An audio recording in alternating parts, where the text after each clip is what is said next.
오늘 하나님의 말씀 마태복음 24장 15절부터 31절 말씀입니다. 마태복음 24장 15절부터 31절 말씀을 한 절씩 교독하겠습니다. 그러므로 너희가 선지자 다니엘이 말한 바 멸망에 가증한 것이 거룩한 곳에 선 것을 보거든 읽는 자는 깨달을진저. 지붕 위에 있는 자는 집 안에 있는 물건을 가지러 내려가지 말며 그 날에는 아이 뵌 자들과 젖먹이는 자들에게 화가 있으리로다.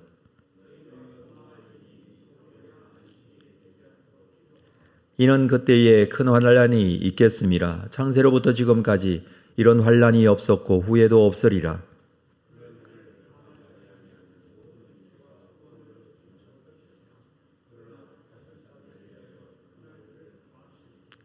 그때에 사람이 너희에게 말하되 보라 그리스도가 여기 있다 혹은 저기 있다 하여도 믿지 말라.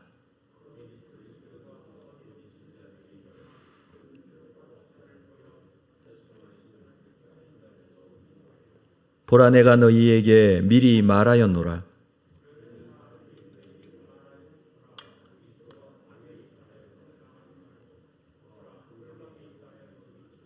번개가 동편에서 나서 서편까지 번쩍임 같이 인자의 임함도 그러하리라. 그날 환난 후에 즉시 해가 어두워지며 달이 빛을 내지 아니하며 별들이 하늘에서 떨어지며 하늘의 권능들이 흔들리리라.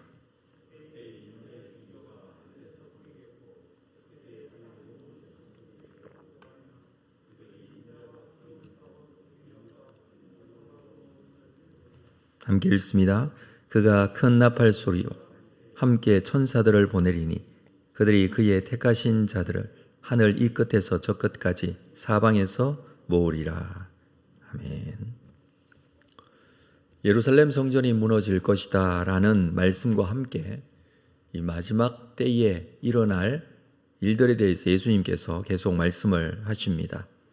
15절부터는 유대에 일어날 일들에 대한 말씀들을 하시는데 이 16절에 유대에 있는 자들은 산으로 도망하라 라고 합니다. 자, 그때는 선지자 다니엘이 말한 바 멸망에 가증한 것이 거룩한 곳에 선 것을 보거든. 선지자 다니엘의 예언대로 이런 현상이 일어나게 될 때에 유대에 있는 자들은 도망하라는 것이죠. 다니엘 11장 31절에 보면 군대는 그의 편에 서서 성소 곧 견고한 것을 더럽히며 매일 드리는 제사를 폐하며 멸망하게 하는 가증한 것을 세울 것이다 라는 예언이 다니엘서에 있습니다. 이 예언대로 성전이 더럽혀지고 성전에 가증한 것이 세워지게 된다라는 말씀이 그 예언대로 그대로 이루어질 것에 대해서 말씀을 하시는 것이죠. 한마디로 말하면 성전이 파괴되어진다라는 말씀입니다. 자, 그때에는 유대 지역에 있는 그리스도인들은 산으로 피해 도망해야 한다. 17절에서는 지붕 위에 있는 자란 집 안에 있는 물건을 가지러 내려가지 말라. 뒤돌아볼 시간이 없다라는 말씀이죠. 이 팔레스타인의 가옥의 지붕은 평평합니다. 그래서 지붕 위에 올라갈 수 있도록 옆에 계단을 만들거나 또는 사다리를 만들어 놓은 경우들이 있고 이 지붕 위에 곡식을 널거나 또는 여러 가지 일상생활들을 하게 되어 있습니다. 그때 지붕에 있다면 집 안에 물건 가지러 갈 시간이 없다. 바로 도망하라 라는 말씀이죠. 18절에서는 밭에 있는 자는 겉옷을 가지러 뒤로 돌이키지 말라. 겉옷은 이 지역 사람들에게는 꼭 필요한 필수품입니다. 밤에 기온이 떨어질 때 꼭 있어야 할 것인데 밭에 일하는 사람은 집에 겉옷을 가지러 돌아가지 말고 19절에 그날에는 아이 뵌 자들과 젖먹이는 자들에게 화가 있겠다. 이 아이 뵌 자들과 젖먹이들은 도망할 수가 없습니다.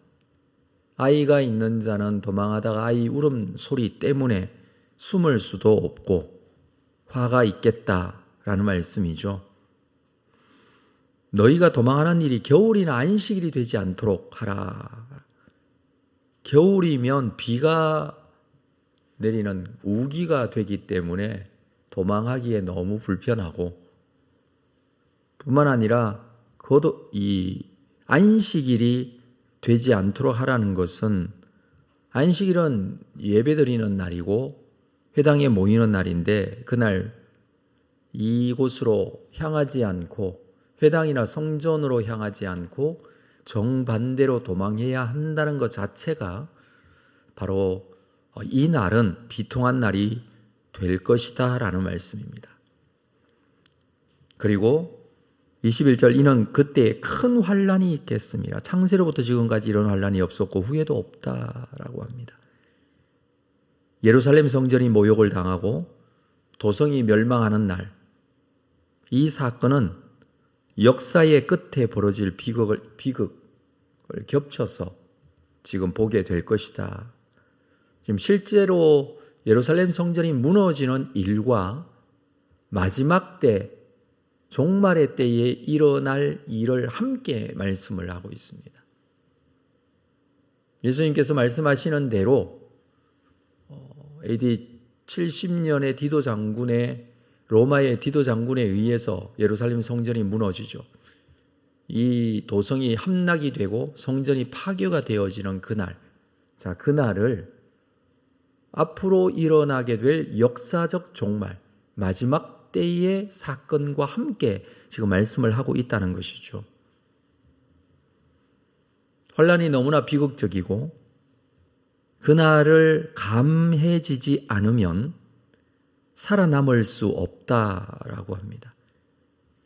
그러나 택하신 자들을 위하여 그날을 감하실 것이다.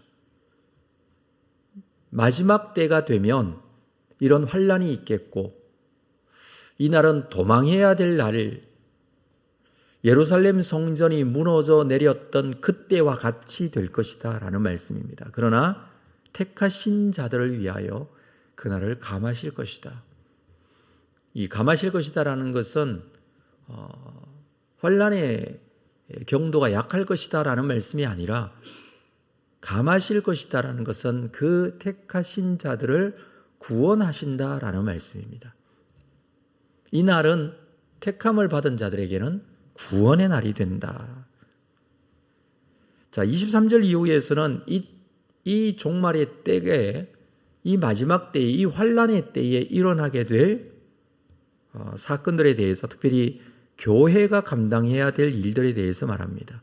자, 23절, 그때에 사람이 너희에게 말하되 보라 그리스도가 여기 있다 혹은 저기 있다 하여도 믿지 말라.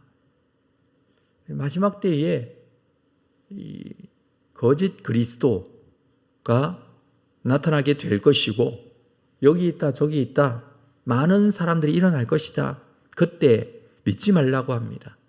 심지어는 24절에 거짓 그리스도들과 거짓 선지자들이 일어나 큰 표적과 기사를 보여 할 수만 있으면 택하신 자들을 미혹하겠다. 자, 이들도 큰 표적과 기사를 보이겠다라고 합니다. 그래서 택하신 자들을 미혹합니다. 기적과 표적이 일어나고 이러한 기적이 나타나게 되면 이것이 진짜인 줄 알고 이들을 믿게 되는 그런 일들이 있게 되겠다라는 것입니다. 우리가 무엇을 믿느냐? 우리는 말씀을 믿고 그 믿음이 정확하면 기적이 나타나고 표적이 나타난다고 해도 그것이 거짓 그리스도, 거짓 선지자들의 기적과 표적이 될 수 있다는 사실을 잊지 말아야 합니다. 그러기 위해서는 믿음이 정확해야 하죠. 기적이 나타나기 때문에 믿겠다라고 하고, 이런 일은 도저히 일어날 수 없기 때문에 그들을 믿을 수 있다라고 한다면, 이런 잘못된 거짓 선지자들과 그리스도인들에게 미혹을 당할 수밖에 없다는 것입니다. 정말 믿는 자는 믿음이 정확하게 흔들리지 않아야 합니다. 이 믿음을 어떻게 알 수 있습니까? 이런 환난의 시기에 알 수 있게 되는 것이죠. 믿는다는 것은 환난의 때가 되면 분명하게 드러날 것입니다. 단순하게 기적을 믿는 것인지 아니면 말씀을 믿고 살아계신 하나님을 믿는 것인지 환난의 때에 그것이 구별되어질 것입니다. 믿는다고 했지만 기적을 가지고 유혹하는 자들, 그들 앞에 흔들리고 그들을 믿게 되면 이런 환난의 때에 택하신 자들을 미혹하겠다라는 것은 믿는다고 했지만 이러한 유혹에 넘어지게 된다라는 것입니다. 그래서 26절 걸으면 사람들이 너희에게 말하되 보라 그리스도가 광야에 있다 하여도 나가지 말고 보라 골방에 있다 하여도 믿지 말라. 그리스도의 임함은 비밀스럽게 오지 않는다는 것입니다. 그리스도의 재림, 이것은 모든 사람들이 다 볼 수 있도록 오신다라는 것입니다. 그래서 27절 번개가 동편에서 나서 서편까지 번쩍임 같이 인자의 임함도 그러하리라. 사람들이 내가 그리스도라 재림 예수라 라고 하는 이단들이 많이 있습니다. 흔들리지 말아야 할 것은 그들이 스스로 그렇게 말하고 있다는 것입니다. 그래서 그리스도가 광야에 있다 하여도 골방에 있다 하여도 믿을 대상이 아닙니다. 예수 그리스도의 재림은 모든 이들이 함께 볼 수 있도록, 그래서 사람들이 이렇게 말하는 경우들이 있죠. 지구는 둥글고 한쪽은 밤이고 한쪽은 낮이고, 그런데 예수의 재림을 동시에 어떻게 볼 수 있는가? 이렇게 아주 어리석은 질문을 하는 경우들이 있습니다. 그날 예수의 재림은 우주적 현상으로 일어나게 될 것입니다. 그날에는요, 29절을 볼까요? 환난 후에 즉시 해가 어두워지며 달이 빛을 내지 않고 별들이 하늘에서 떨어지며 하늘의 권능들이 흔들리리라. 이때에는 모든 영적이고 초자연적인 세력들이 패배하게 될 것을 말씀하고 있습니다. 한마디로 말하면 세상의 끝, 시간의 끝입니다. 시간, 공간, 이런 우리가 현재 살고 있는 3차원적인 이런 세계에서는 경험하지 못하는 그 시간이 끝이 나고, 우리가 눈에 보여지는 이 공간의 세계는 끝이 나고, 영적인 하나님 나라의 임함은 예수 그리스도의 재림과 동시에 이루어집니다. 하나님께서 하시는 일이기 때문에 이 지구상의 모든 이들이 함께 보게 될 것입니다. 그래서 해가 어두워지고 달이 빛을 내지 않고 별이 하늘에서 떨어진다. 이것은 이 모든 시간이 끝이 난다라는 그런 의미입니다. 30절, 그때에 인자의 징조가 하늘에서 보이겠고 그때에 땅의 모든 족속들이 통곡하며 그들이 인자가 구름을 타고 능력과 큰 영광으로 오는 것을 보게 되겠다. 인자가 구름을 타고 오는 것을 모두 보게 된다라는 것이죠. 여러분, 잘못된 그리스도, 잘못된 가르침을 하는 자들, 속임수를 하는 자들에 대해서 정확하게 분별할 것에 대해서 말씀을 하고 있습니다. 31절, 그때 큰 나팔 소리가 있겠고 천사들도 함께 올 것입니다. 택하신 자들을 하늘 이 끝에서 저 끝 사방까지 모으겠다라고 말씀을 하고 있습니다. 이 마지막 때에 우리가 기억해야 될 것들이 있습니다. 정리를 하면 그날, 이 마지막 때, 그때는 반드시 있을 것이다. 우리가 현재를 살아가고 있지만, 지금까지 예수 그리스도의 재림을 기다리고 있지만 세상의 종말은 반드시 일어날 일입니다. 하나님께서 세상을 창조하시고 시작된 이 시간은 예수 그리스도의 재림으로 끝이 날 것입니다. 그 날을 그리스도인들은 바라보고 살아갑니다. 그 세상의 종말은 반드시 일어날 일이기에 우리는 그때를 기억하고 오늘을 사는 자들이다라는 사실을 잊지 말아야 합니다. 또 하나 생각할 것은 이러한 그 종말, 역사적 종말이라고 합니다. 시간이 끝이 나는 역사적 종말. 이 종말은 동시에 우리 개인적으로 있게 될 개인적 종말과 구분하지 말아야 한다는 것입니다.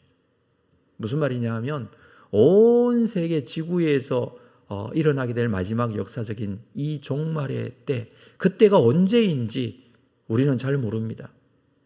복음이 증거되어지고 땅끝까지 복음이 이르면 이 마지막의 때가 오겠다고 말씀을 하셨는데 그때가 언제인지 기다리고 기다리다가 그때에 대한 긴장이 없어진 상태라고 할 수가 있겠죠. 그러나 여러분 개인적으로 한번 생각을 해보면 우리의 개인적인 종말은 언제든지 올 수 있습니다. 어떤 일이 어떻게 일어날지 알 수 없습니다. 이번에 이 폭우로 인해서 많은 사람들이 죽고 실종됐다라는 뉴스를 보았습니다. 갑자기 비가 오지 않습니까? 그게 무슨 우리가 준비를 하고 예상을 하고 있었던 상황은 아니지 않습니까? 그렇듯이 우리 개인적으로는 언제나 하나님 앞에 가게 될 것을 준비하고 살아야 한다라는 것이죠. 그리고 또 하나 생각할 것은 이 마지막 때 일어나게 될 이러한 환난과 여러 가지 어려움과 힘든 일들이 있게 되겠지만 이 날은 이 세상의 심판날이 될 것입니다. 그러나 믿는 자들에게는 구원의 날이에요. 그리스도를 향하신 하나님의 구원이 완성되는 날입니다. 그 날을 준비할 줄 알아야 한다라는 것입니다. 현재를 살면서 하나님께서 정해놓으신 이 마지막 때, 힘들고 어려운 환난이 일어날 수 있고 도망해야 될 수도 있지만 그러나 그 날은 반드시 있을 것이고 우리에게 주어진 구원의 날이 된다라는 사실을 기억하고 그 날을 준비하며 온전한 믿음과 신앙을 지키고 믿음 가운데 거룩하게 서는 여러분들 다 되시기를 주님의 이름으로 축복합니다. 기도하겠습니다. 하나님 아버지, 오늘도 하루를 시작하며 우리에게 주신 귀한 한날인 줄 알고 주님 앞에 기도로 시작합니다. 역사적 종말, 개인적 종말의 때가 언제든지 우리에게 있을 수 있음을 다시 한번 기억하고 그때를 준비하면서 큰 마음과 믿음을 가지고 주님 앞에 살아가는 자들이 되기를 원합니다. 일어나게 될 환난과 어려움, 우리가 당할 여러 가지 사건, 사고들, 여기에 너무 집착하지 않게 하시고 하나님께서 계획하시고 준비하신 날들이 진행되고 있음을 믿고 끝까지 믿음 지키며 순수한 신앙과 믿음을 가지고 주님 앞에 준비된 자들이 될 수 있도록 하나님 우리를 붙잡아 주옵소서. 오늘도 이 믿음 지키며 주님 앞에 거룩하게 서는 자들이 될 수 있도록 함께 하실 줄로 믿습니다. 예수님의 이름으로 기도합니다. 아멘.